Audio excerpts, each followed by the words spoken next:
very thrilled to welcome you tonight.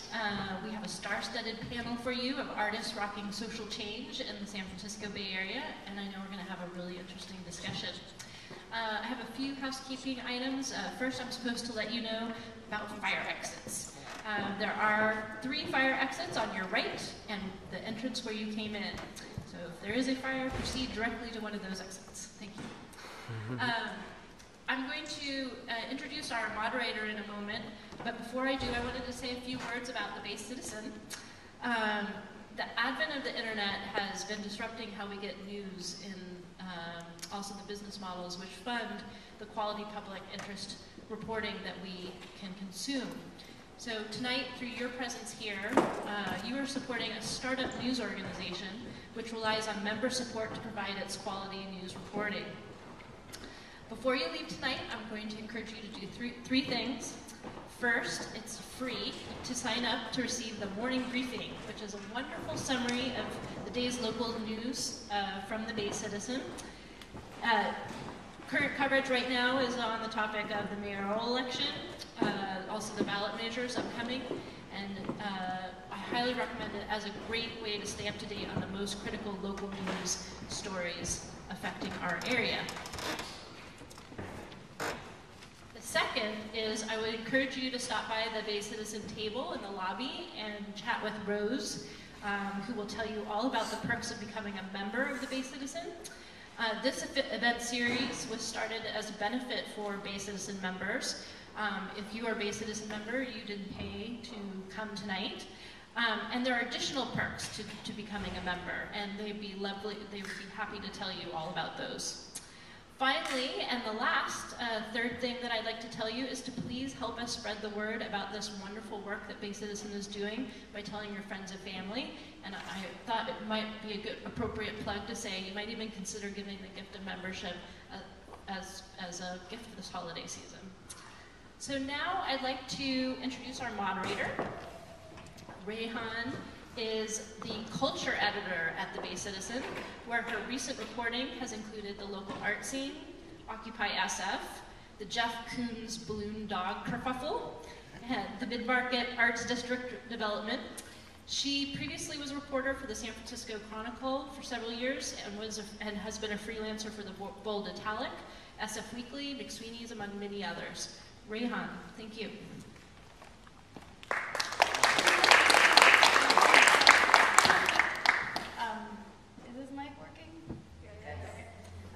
Well, first of all, thanks so much to the Booksmith. They are making this possible, and we are very, very grateful. I'm so excited about this panel. Art and social change is a huge topic, and we only have 40 minutes, so we will do our best. And you know, when we were putting this panel together, I think it was like 2 months ago, the Occupy movement was not even a twinkle in our eye, so I think the timing is really interesting, and I'm looking forward to getting into kind of what these guys think about what's going on locally and nationally. So yeah, let's meet the panel. This is Jeff Chang.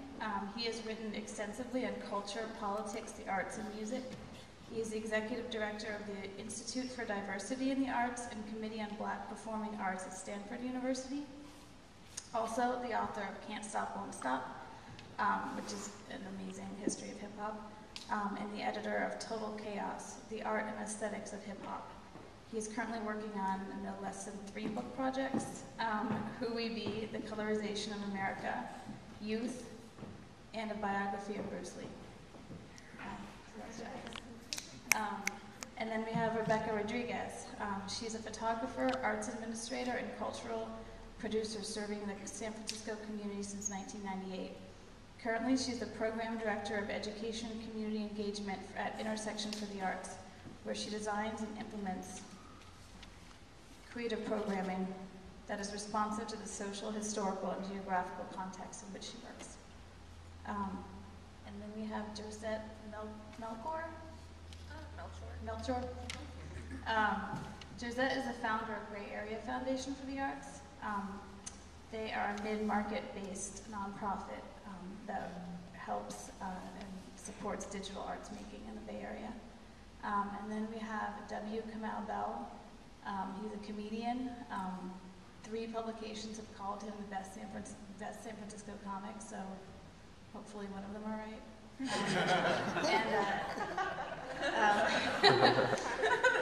Why did it turn into a roast?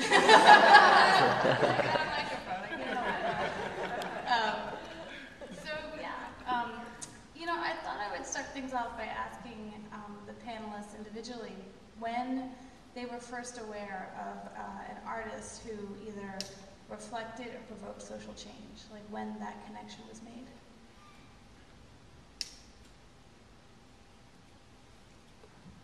I guess I have to start since I'm to your left. I mean, I guess maybe for me, thinking about hip hop as a kid, and also Bob Marley's music, I suppose. It just introduced me to a much wider world. And for me, I grew up in Hawaii. I grew up in Honolulu, Hawaii. And at that time, you just didn't get representations of young folks of color, even on the TV in Hawaii. So to be able to see these kids that just have their own style and their own walk and their talk and their swagger, and then also to see actually videos like The Message, the Grandmaster Flash and the Furious 5, like, looks really, it looks really old now, it looks really dated now, but back then you'd be like, wow, that's some, really, really wild stuff. And it just kind of made you think. And then I think too, hearing, the music of Bob Marley and the Wailers and Peter Tosh and Bunny Wailer, and thinking about, some of the land struggles that were happening in Hawaii at the same time, it resonated with me. So for me, it was like music, for sure, that opened up that world for me. We'll just go down the line. I think that, I've grown up with art my whole life, and I've always thought of it as just the way you negotiate the world and how you move through the world is using art to get through it. And so coming out of that context from growing up with mom and a family who are artists, once I was at school, I think trying to figure out what I was going to write papers on for art history for projects, looking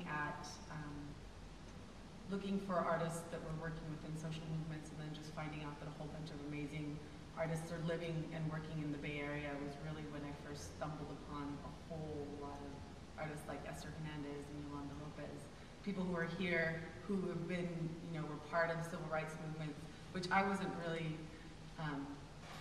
wasn't a whole lot involved with that when I was a little kid, but once I was, in college is when I started exploring all of that. And so finding out that there was a whole wealth of artists here in the Bay Area and then going to find them was sort of my awakening to a lot of it. So I guess I wasn't really exposed to the arts growing up until I left for college. And at the age of 19, I actually started my first gallery in LA. And around that time, it was when sort of the whole LA scene was taking over the little Tokyo district and the warehouses. And so I started being really inspired by arts as an economic development indicator, just by actually practicing the work myself. And also there was this sort of graffiti arts and illustration movement going on at that point. So it was really interesting and inspiring to see artists taking over spaces and helping to form a new district downtown. And I'm now obviously currently working at Gray Area in the same sort of space.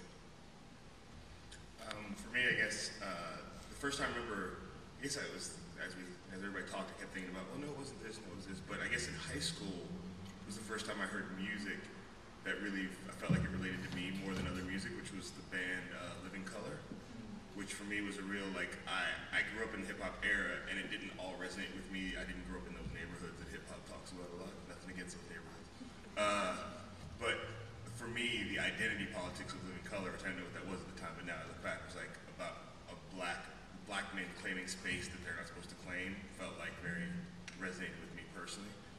And it still does, just because it was space. The rock and roll space was not to be claimed by black people, even though maybe they did. Started sneak that in there. Small point. Yeah. And then for me as an artist, I started doing stand-up, and I was always a fan of stand-up since I was a little kid. But the first comic who let me know that you could talk about social change through comedy was Bill Hicks.